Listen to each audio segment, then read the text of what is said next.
Carol, we must tell everyone about the trip we're planning and inviting you, our Threads audience, to take with us October 5th through the 14th of 2024. We've put together an exclusive tour to the Netherlands to visit textile ateliers, museums, and fabric shops. And as the main event, we've arranged a 3-day workshop with Saskia Terwelle of the Dutch Couture Academy. She'll give Threads travelers in-depth instruction in draping on a half-scale form, along with couture embellishment techniques. The trip is packed with activities that are sure to inspire you. To find out more about the Travel with Threads Netherlands tour, go to tours.threadsmagazine.com. The group is limited to 20 participants, so reserve your place now.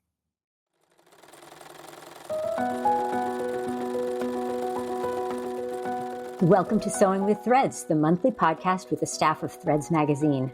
I'm your host, Carol Khalje, and I'm joined today by Susan Khalje. Susan hardly needs any introduction, as she's well known to our readers and listeners, but here's a very abbreviated overview of her background and accomplishments. Susan was fortunate to work at a small couture house in New York, and that training then took her for a short time to a ready-to-wear business on 7th Avenue, followed by a long career making custom wedding gowns and evening wear in Baltimore. From there, she shifted her focus to teaching nationally and internationally, hosting the HGTV television program So Much More, writing books including the classic Bridal Couture, and lots of articles for Threads. She's our longest-serving contributing editor. You'll also find her leading couture-focused trips to Paris and London, and now an online sewing club. Her greatest interest, she says, is couture construction, and much of what she does in her teaching and writing relates to that. And that's why I invited Susan as a podcast guest today. Welcome, Susan. Well, welcome to you. I'm delighted to be here. Well, I'm really happy that you could find time to do this. I know you're really busy, but I've been wanting to talk to you about a few things that you and I have discussed ourselves. Mm-hmm. And one of them is what we were kind of talking about as the vocabulary of couture. And I feel like there's so much to talk about when it comes to couture sewing and couture clothing. And I wanted to see if we could kind of sort out some definitions that might make sense to people who sew rather than people who maybe, buy fashion magazines or spend a lot of money in boutiques. So could we start by having you define what couture means and also haute couture? Absolutely. Because they're funny terms and I think they get bandied about. So, who knows what they've come to mean. But couture really means sewing. That's what it means. That's the French word for sewing. Haute couture means literally high sewing or sewing on the highest level. So it's a little more complicated than that. If we could talk about haute couture for a moment, that's the term we hear with the fashion shows in Paris. And the term haute couture is really it's very strictly regarded by the French. There's a government governing body that controls it. And it's a term that, at least in France, is reserved for people who have an atelier. There are certain rules they have to follow, certain numbers of workers they have to have, the fashion shows they have to do. So haute couture is its own special little universe. But going back to couture, doing what I do, your elevator speech, people say, what do you do? And I say, I teach couture sewing. And people's eyes usually glaze over. So I say, well, it's kind of sewing's equivalent of gourmet cooking. That's one way I think of it. Or I'll say it's probably the way your grandmother used to sew. And I think of it as sewing where you take care to do what you do. So to go back to the gourmet cooking analogy, if you're doing a gourmet meal, you go across town to the best butcher and you take out the sewing, or rather the cooking equipment that you don't always use, and you get the Julia Child 8-page recipe, and you really take care with it, and you end up with something absolutely lovely. So I think there's some comparisons with that, with couture sewing. To me, I don't know, I think it's just taking your time and doing something with care. There was such a big thing in sewing. It was probably in the 60s where speed became a virtue in sewing. Why? I do not know. But suddenly, it was the 2-hour jacket and it became a good thing to sew really fast. So I think that kind of sidetracked sewing for a while, where fast became good. And I always say to my students, do you want the fastest dentist? Do you want the fastest cardiac surgeon? No, you want the best. So sewing, to me, good sewing takes time. And I think to me, that's what couture sewing is all about. I find that so interesting. There's this movement for slow sewing right now. Mm-hmm. It seems to be focused on the slowness more than on the quality. I mean, I think it's meant to be very good quality, but I think that with couture sewing, there's more expertise in a lot of the techniques that you use that might not fit into slow sewing. Yeah, I mean, certainly it's sewing that takes time, but it's interesting. So obviously there's a lot of hand sewing in couture sewing, and we'll talk more in a minute about the whole issue of control, because that's really what I think fine sewing comes down to. You're controlling every step of the process. But, and I always tell my students this, those repetitive motions, doing the same catch stitch over and over, the same slip stitch, the same fell stitch, the same whatever, apparently it's very good for your brain. Those repetitive motions are very calming. And I think apparently they penetrate deep levels of the brain. So they're good for you in that way. And maybe that's one of the benefits of slow sewing, that it just kind of calms you down and centers you. It becomes almost a kind of meditative exercise. But I think what interests me more is the results you get from taking that kind of care with the sewing. You really get a very beautiful result if you get these techniques in your fingers and then you apply them to what you're sewing. Right. And when you said it's the kind of sewing maybe that your grandmother did, that also interests me. I know that I've seen some garments that were made by either my mother or other people's mothers or grandmothers, and they have so many of the elements of the kind of clothing that you make too. The clothing was different from what we make. We're much more structured, more hand stitching, finishing of seams and stuff. Oh, absolutely. We've just, I had a vintage coat I bought from someone, and we've just turned it into a pattern we're going to use. And this is, I guess you could call it a kind of an evening coat, not super fancy, but it's a nice evening coat. And it would have been made, I guess, the 50s or 60s in this country. And it's beautifully made. I mean, the collar's totally sewn on by hand. There's like a built-in gusset under the arm. It's really gorgeous. And, there's a label in it. It was made by the Garment Makers Union in this country. This is not a couture garment. This is, ready to wear, but really beautiful ready to wear from the 50s. And I agree with you. You see these, I remember my mother it was a little black dress. Gosh, there was a waist stay in it, a proper grosgrain waist stay. I do not think you'd see that in too many dresses these days. Certainly not, kind of a regular dress. No, I don't think so. And I think, when the 60s arrived and there were a lot more knits and clothing was less structured and it was briefer and short and no sleeves. Yeah. And there didn't seem to be a need to do that. And I also suspect that when there were more imported clothes and the price of ready to wear went down, then it was easier to get a lot of clothes, and the impetus to want to make something that was going to be really nice and last a long time probably became minimal for many people. But I have wondered about, once you've put the time and effort into something, you've sewn it slowly and worked so hard at it, then you want to keep it. That is one step toward less waste and less of this sort of obsolescence within your wardrobe. Totally. And I think that's always been the French attitude. You might have, 3 skirts, but they fit you beautifully. They are of the best fabric. They're beautifully made.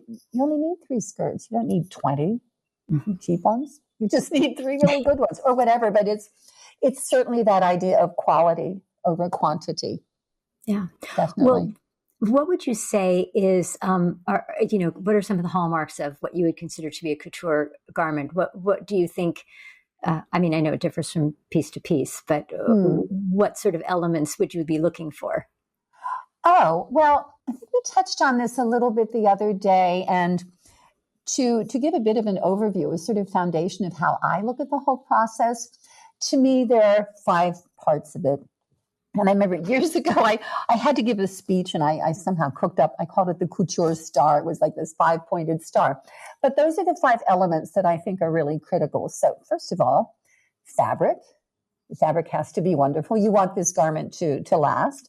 So you want wonderful fabric or fabrics. And I should say, I think couture garments often combine fabrics in beautiful ways. Satin and lace, just beautiful combinations of fibers. So the fabric has to be really very, very special if you're going to put all this time into it. And then, of course, the design. And what does the design say? I always ask myself, is it saying enough? Is it saying too much? We've all seen garments that say a little too much. So the design has to be something special. And then, of course, fit, the biggest challenge of all for anyone and everyone. That has to be absolutely right on. And part of fit, I always think of sort of the forgotten stepchild of the equation is proportion, because it's not just fit, but proportion is really a critical part of that. Is the hem in just the right place? Are those shoulders exactly where they should be? That's a proportion call as much as anything.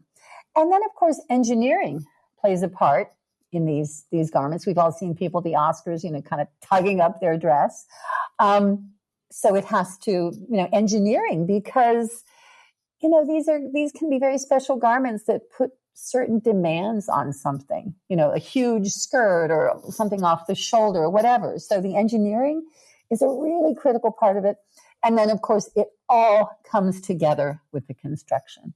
And that has to serve the design, the fabric, and all of those things, the engineering. But the process to me has to start with a muslin, a toile, and sometimes tedious to have to make one. I'm not always thrilled that I have to make one, but if I don't, I regret it. And the muslin, that's how any couture garment starts, and certainly how any haute couture garment starts. So the muslin is your laboratory. It's where you check to see, is this even something that you want to proceed with? Sometimes you make the muslin and you try it on and you think, oh, that looks terrible. Well, not going to bother with that. Or maybe you're trying to choose between two designs. So you make them both up and then you'll know pretty clearly what works. So that is the absolute essential first step, I would say. And then the great thing about the couture process is that once you have your muslin, once you're happy with it, it has all the information, it has all the seam lines, everything you need. The muslin is taken apart and that becomes your pattern. And it's a very sturdy pattern. It's not going to rip like tissue paper. You've got the whole thing and you have a full pattern. And, then you go to the underlinings and so on. But often it's easier to use a full pattern than half a tissue pattern that you have to double. I don't know how people do that. So there are lots of reasons why we start with this toile, with this muslin. And it's interesting. I have a gal in a class that's coming up and it's a vintage pattern. I'm not sure who it's by, but anyway, it's on the bias and she's doing it on double wool crepe. So I said, well, see if you can get something similar for your muslin, because if we made the muslin out of a firm muslin, it's confusing. The muslin is made for muslin.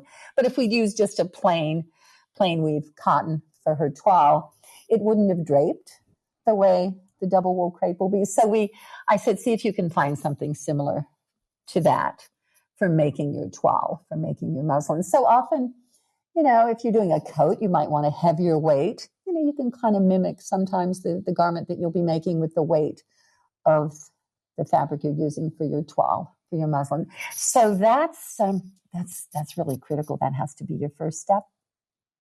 When you're looking at a muslin or a toile on the person who's going to wear it, I'm assuming when you're checking for proportions generally and fit. Everything, yeah. How do you have any strict rules for proportions, or is it like just different for every person in every garment? I think it's different for every person in every garment. It's kind of silly to say anyone can wear anything, but they kind of can. I mean, if the proportions are right and if the fit is right, and you pay attention to what fabric you're going to be using, I think you kind of can. I think, and it's funny when you're fitting people, sometimes you end up taking so much of something apart. I'm sure people think, well, I don't know why I bothered to sew this thing together in the first place. All she did was dismantle it. But you have to have a first look at it. You have to see, okay, what's going on? Is this a good design for this person? Is there a possibility here? What's our fabric going to be? Do they look comfortable in the design? Is this something they're going to enjoy wearing? Does it look good on them? And I think people have a pretty good sense of what works for them. I think it's pretty rare that I think something just flat out isn't going to work. I don't even remember that happening. But yeah, I'd like to get an overview of things, and then you kind of get to the specifics of making things fit, which to me is a fun puzzle. When I first, oh golly, I don't know how many years ago now, it's something like 30 years ago when I first started doing these couture classes, I thought, well, it's really all about couture techniques, fitting. Well, that's just kind of a side issue. That's not really my focus here. Well, it's a pretty stupid assessment. There's nothing more important than getting things to fit. And to me, I love the puzzle of it. I love, okay, the first thing you do is assess what's going on in the body, right? Because that's where it all starts. That's what has an effect on your fit. So you kind of size that up, and then you see, okay, just what do we have to do? What are my tools for getting this to fit? How am I going to get this to work? So I find it kind of a fascinating it's a puzzle. It's a puzzle to get it all to balance and work. Yeah, I remember when one time you came and you did a little fitting on the French jacket for the thread staff at the time, and there were probably 6 or 7 of us there, all of us with very different shapes and sizes, if you recall. And totally. I mean, I feel like in the realm of the world, we're not that diverse, but it really is we're just very differently shaped. And it was so fascinating to see, just here, let me give you an extra inch of room across the hips and take some out of the shoulder. And then all of a sudden, a jacket that looked bizarre and awkward becomes something elegant. and that's exactly what you're headed for, because you've got to get it to that point of being elegant, because it's lurking there. So you just kind of have to push it in that direction of being elegant. And that's when, fashion is it's any dress, any garment, it's only the means to the end, and the end being making you confident and happy when you're wearing it. So it's kind of serving that purpose. It's just a tool for that. So that's your guide, right? How can I bring out the best in this person wearing that garment, right? The garment is the tool to get you to that place. Do you ever have somebody who wants to make something that you just think it's ill-advised? Not so much. No, nothing really glaring comes to mind. And I mean, sometimes, somebody might present a choice of things. We might be in touch in advance of a class, and they might say, I'm thinking of these things. Which do you think would work best? But no, my feeling is pretty much, if that's what you want, okay, we're gonna do this, and we're gonna do it as well as we possibly can. I'm impressed by that, because, you look on the red carpet and there are a lot of people who probably needed somebody to say, let's take another look at this. Seriously. But, all kinds of other things come into play with that, I think. Publicity and, lots of stuff. Exactly. Well, can we go back a little bit to the couture atelier that you mentioned? In France, I realize that they're strictly regulated as a sort of part of the business. But how many people do you have to have a couture studio, and what do they specialize in? Well, couture studios are generally broken into 2 parts, the flou and the tailleur. So the flou, you can tell from that word, it's things that are fluid. This is where the dresses are made, the gowns and so on. And then the tailleur is the more tailored things are done in the other part of it. And I think you have to have 15 or 20 people working for you. You have to show at the 2 shows per year, and the haute couture shows are in January and July in Paris. You have to, what else do you have to have? Of course, you have to see people by appointment. And I think, oh gosh, I was looking this up the other day. Back in the day, in 1939, there were 70 haute couture establishments in Paris. Now there are 16. It's really shrunk. And some of those members are what are called corresponding members, like Valentino, for instance, whose workrooms are in Italy. They're not in Paris, so that's a corresponding member. They're guest members. So the numbers have shrunk tremendously from what they used to be. But yeah, it's very strict, and it's actually a government body. There's a federation which oversees all fashion And there's a part for women's fashion, a part for men's fashion, and then there's a part for the haute couture. And it's a governing body, and they're very, very strict about it. I love it because I think it sort of speaks to the importance that fashion has always had in France. This isn't a silly, frivolous thing. This is tremendously important to the economy.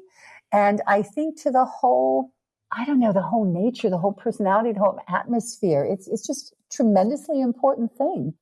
It's kind of like when you're in LA, everybody's kind of involved with it or aware of the entertainment business. In France, and certainly in Paris, it's a very, very important part of what's done. I don't know what the numbers are, how many people are employed anymore in the couture houses, but back in the day, in the heyday, when Dior was so big in the 50s, there were thousands and thousands of people employed at the couture houses, a huge part of the economy. Especially, it had a real resurgence after World War II. And that's actually when the Chambre syndicale made its laws so strict about the use of haute couture. So it's a very, very carefully guarded assignation, name, description of something. It's like wine, it's part of the cultural patrimony in such an important way. Oh, yeah. It's certainly not here. So is there any kind of test for the quality of what they produce? Or is the assumption that if you follow the rules for employing people, then you're going to produce something good? I think it's sort of self-policing. I don't think you'd last very long if you weren't very good. And the quality, obviously, is superb. And of course, there are all sorts of supporting industries, too. The beadwork and the people who do feathers and the embroidery. There are all kinds of supporting industries as well. I was going to ask about that. So none of that is really done in the ateliers. That is generally, I hate to say farmed out. That sounds like a terrible phrase to say for something like this. It is farmed out. It's commissioned. No, it is farmed out. There's a wonderful embroidery atelier called Vermont. Looks like Vermont. Vermont. And they used to be independent. And in fact, for a while with my group, we were able to visit them, which was incredible. They showed us the archives. We went into the workrooms. And we can no longer do that because they're now owned by Dior. At least all the work they do is they do a lot of the work for Dior. So, that's not something you would have on your own. But you would contract, you would get in touch with Vermont and say, well, this is the sort of dress I have in mind. Can you do some samples for us? And they would send the samples. You'd choose something, and then you would send the garment, pieces of the garment to them, the garment in process to them. They would do the embroidery, and then it would come back to you. Oh, it sounds like a dream. It really does sound so amazing. It does, but it's still subject to money and deadlines, and getting stuff done and last minute push. A lot of the embroidery work has gone overseas. Some couturiers do it in the Middle East. Lesage has a big operation in India.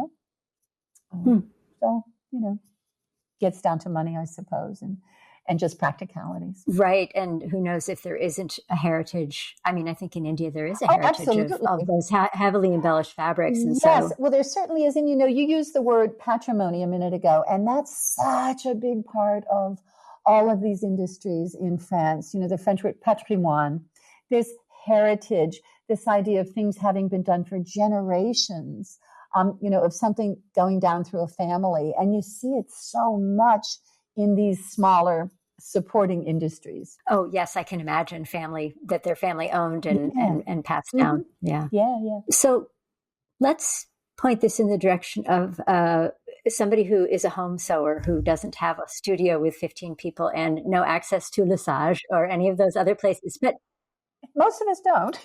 Is it possible for somebody who's a home sewer to really achieve a great couture finish on something? Absolutely. Oh, yeah. What level? Do they have to be advanced already, or can you start when you're not an advanced sewer?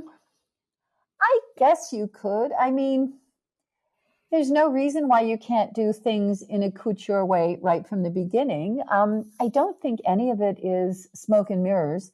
And I think what appealed to me when I started working at that small couture house in New York was the logic of all of it.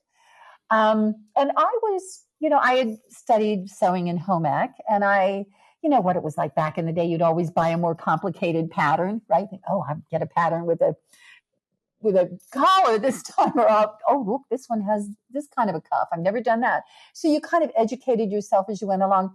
And I think I probably got about as far as you could get on your own.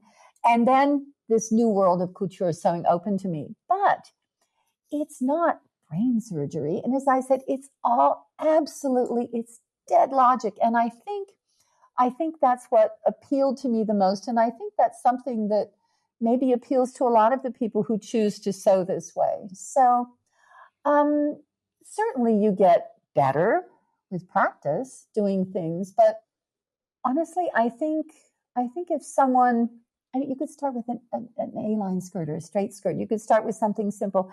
And just, if you start with a muslin, start with a toile, get the thing to fit first, then you have the pleasure of sewing it, knowing it's going to work, right? Because you've fitted it. Then all you have to do is put it together. And, I think the concept of underlining is a big one in the couture universe. And it's something we've written about a lot over the years in Threads. But that's not a difficult thing to do. You just, things are hand basted together. Well, hand basting is not too hard to master. So that's something you could do. Putting in a zipper by hand. Oh my goodness, I can't tell you how many people will say, oh, that's so easy. Oh, if I'd only known. I'll never put a zipper in by machine again. So that's not difficult. Putting a grosgrain stay inside a waistband, not difficult to do. Again, speed can't be I don't think speed can be your goal with such a thing, but I honestly don't think these are wildly difficult things to do. I really don't. No. So what you've got me thinking about is the idea of taking your time and working on what you know that you're doing now and getting ready to go to the next step and not feeling overwhelmed by the entire project because you figure it out as you go along. And I've heard a few people recently talking about how they arrange their sewing like that so that it all breaks down into something that's manageable or something that you can easily undo and redo, and that you have to be prepared for your practice and put in your 10,000 hours or your however many hours, and know that there's always going to be progress, and that you don't expect that you're going to start today and have, something that looks like a ready to wear coat made tomorrow. Just don't have that expectation. No. And one of the lovely things about this is that you can redo it. I think endlessly. Maybe you get to certain things where you kind of cut something, you can't redo it. But an awful lot of this stuff, you can redo it again and again and again. And I think you'd pretty quickly see some lovely results. Now, the one tricky thing is the fitting, and that's hard. That's just, we talk about this a lot. It's the elephant in the room. It's a tricky thing to do. It's difficult to fit yourself. I wish it weren't. I wish I could say to people, oh yeah, you can fit yourself, no problem. It's just not true. So what do you do? Well, sometimes you can visit a professional. You can do a Zoom fitting with someone. You can go to a friend if you have a friend who sews. You could maybe find someone at the American Sewing Guild or the sewing and design professionals. You could go to somebody who would do some fitting. And actually, one thing that I think is not a bad idea, let's face it, there are only a certain number of designs out there, right? So if you had a well-fitted muslin jacket, a sheath dress, a skirt, a princess seam dress with sleeves, you'd kind of have it covered. And then you could use those things to do variations on. So, if you're serious about this, it wouldn't be a terrible idea to go to someone, to go to a professional and say, look, I'd like you to fit these 5 or 6 garments. And honestly, then you'd be good to go. So that's one approach. Do you ever make pants? I don't. No, I don't. I can tell you how to make them, but I guess I make them. I just don't know how to fit them. Because, in a traditional couture atelier, we don't do pants. We don't. Pants are actually drafted. And a lot of the fitting in a couture atelier is draped. It's done right on that person. The atelier I worked at, our best clients had their own dress forms. We had a shelf and there they all were. And so you would fit to that. That way you didn't have to have the customer coming in all the time. And if they were a good customer, you would have their muslins, their toiles anyway. But we never did pants. And like I said, those pants are drafted.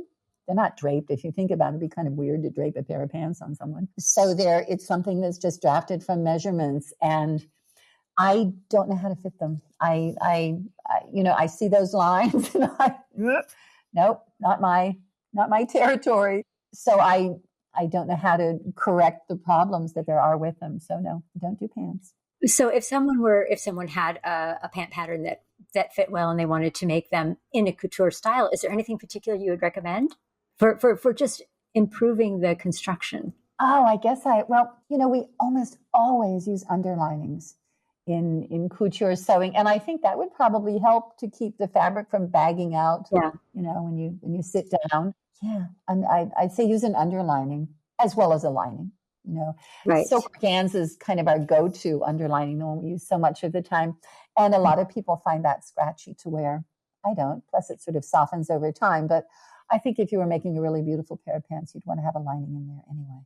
Right. I agree. And I think there are some waistband styles that you have talked about in the past that might work for a nice pair of pants too. Sort of.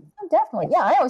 I can tell you how to make them. I just, I don't want to fit them. I would feel out of my depth. Not my thing. Yeah. Yeah. Well, I think you can kind of couturize a lot of different things when you stop to think about it if you want to.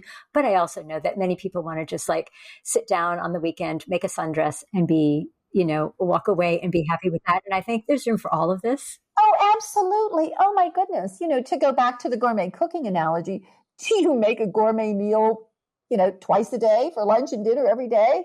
Probably not.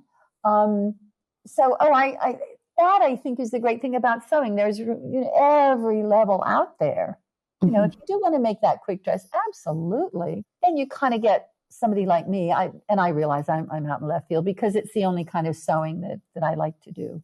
I can't sew quickly, or I should say in a kind of a quick manner. But that's just me. That's just what satisfies my way of doing things. But I think it's wonderful if you can dash something off. Yeah, why not? Oh, no, I know that there are people who fall at both ends of the spectrum and, that can do the whole range, but it's kind of good to specialize, especially if it is ultimately complex. In the article that is coming out in the summer issue, where Susan has a really nice article about a great couture project that she did. You said, oh, this was easy and very familiar to me. And I'm like, oh my gosh, that is really complicated stuff. Well, yeah, but it's very known territory. What she's referring to, it was a very tight brocade bodice off the shoulder with great big sleeves and boning. And I'm not saying it was uncomplicated, but to me, again, it's extremely logical, something like that. You fit the muslin carefully and then you think, okay, what kind of structure do I need in this thing? The sleeves were very heavy, so therefore you got those kind of pulling off on the bodice, which means the bodice has to be really firm and well supported, which means you need a lot of boning in there. It's pretty logical in its own way. And that's what I said. What I love about it, there's no mystery. It's every time you do something in couture, and this is what I love about it, there are good, solid reasons why you do it. It's never, oh, I don't know. That's just the way we do it. No, that's never the answer you get. It's because of boom, boom, boom, boom, boom. I give you 10 reasons why we do this. And, why do you use the catch stitch instead of the fell stitch or instead of the slip stitch? There are reasons for all of these things. And I think that's why it stood the test of time. That's why a couture garment that was made by, Christian Dior, the same techniques, more or less, are used today. The same basic vocabulary, the same elements that go to create a successful garment are used.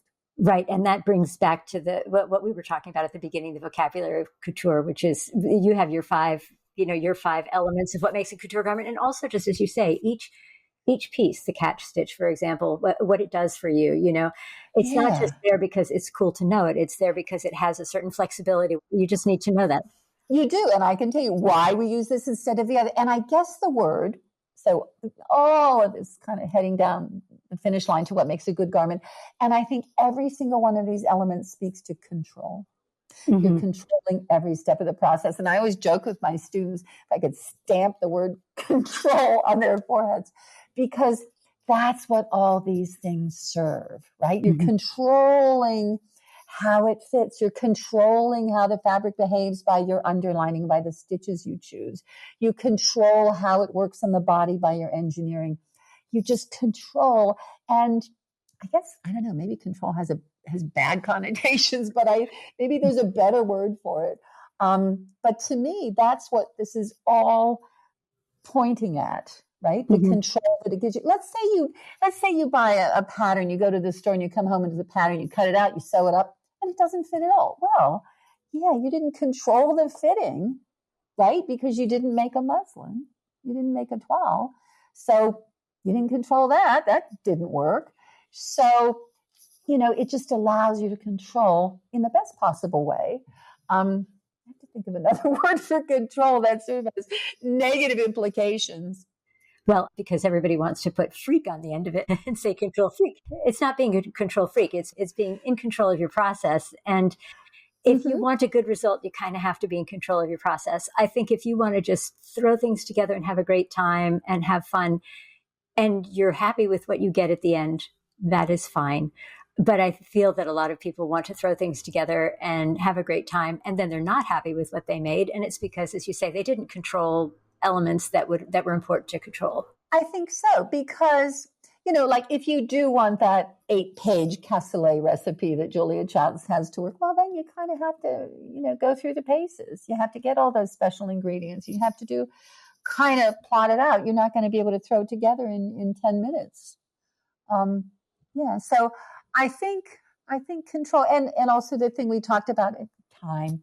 And, I think to me, there's always a generosity in the couture process, certainly in the haute couture process. I mean, the sky's the limit.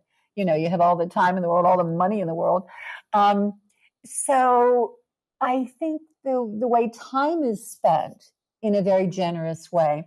And I have to say, one of the things that I loved when I worked at our little couture place in New York, we were never rushed. It was never, get this done. Come on, quick. Never, ever, ever. We could take our time.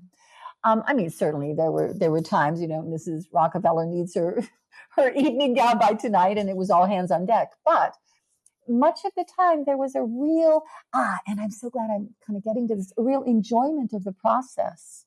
And that, I think, if you're going to do this kind of couture sewing, gosh, hopefully, boy, if you don't, it would be torture. But hopefully you enjoy the process. You enjoy every step of the way. And, very often in a class, I'll say, oh, let me help you with your basting. Well, yeah, I want to help you with your basting, but it's fun for me too, because I love doing all these things. They're fun to do. So if you didn't love the process of it, I think it would probably be torture. So maybe you wouldn't even last 5 minutes. Maybe you just think, this isn't for me. This isn't the way I want to spend my time.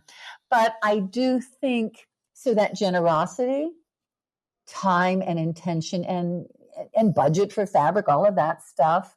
There's a generosity, but also that love. You've got to have a love of the actual doing of it.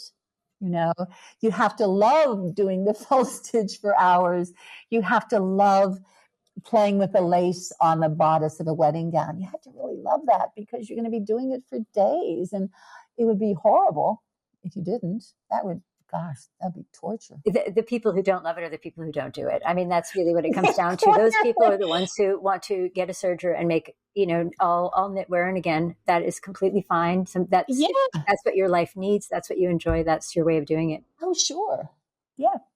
It's funny. Every now and then I'll do a garment that's relatively quick to put together and think, oh, wow, that's interesting. That's a concept. Made something in a day. Wow. Very, very different from the way I usually work. But yeah, and that's really, really important, that that enjoyment of it and that love of it. And I think, once you get kind of hooked by that, that becomes kind of what propels you through it and makes you get better, right? Because you'll spend time, and then these stitches get in your fingers and they become wonderful tools. That's what they are. I mean, all of this stuff, these are tools. Everything you use, an underlining, your beeswax, your basting thread, these are all your tools that serve you. And once you kind of embrace all that, then the sky's the limit. Then it really does become fun. The thing I say that couture always does so beautifully, it combines form and function. You look on the inside of a couture garment and it just looks beautiful. All those stitches, it's so beautifully done. You've got the underlining in there and all your understitching. It's just a gorgeous thing to look at, but it works. I mean, it stands up from that engineering construction perspective, right? So, understitching in a bodice looks beautiful, but wow, it really is very cleverly done because it keeps the layers in place. It controls things. So, and I think that's when couture is at its very, very best, when you get that meeting of form and function. When they mesh so well, it looks great, but it works really well too. Yeah. Well, I've been thinking about it as learning a language. If you go and immerse yourself in a country where you know the language a little bit and you really just use it and use it and use it, it's like using the vocabulary of couture. You can't help getting better.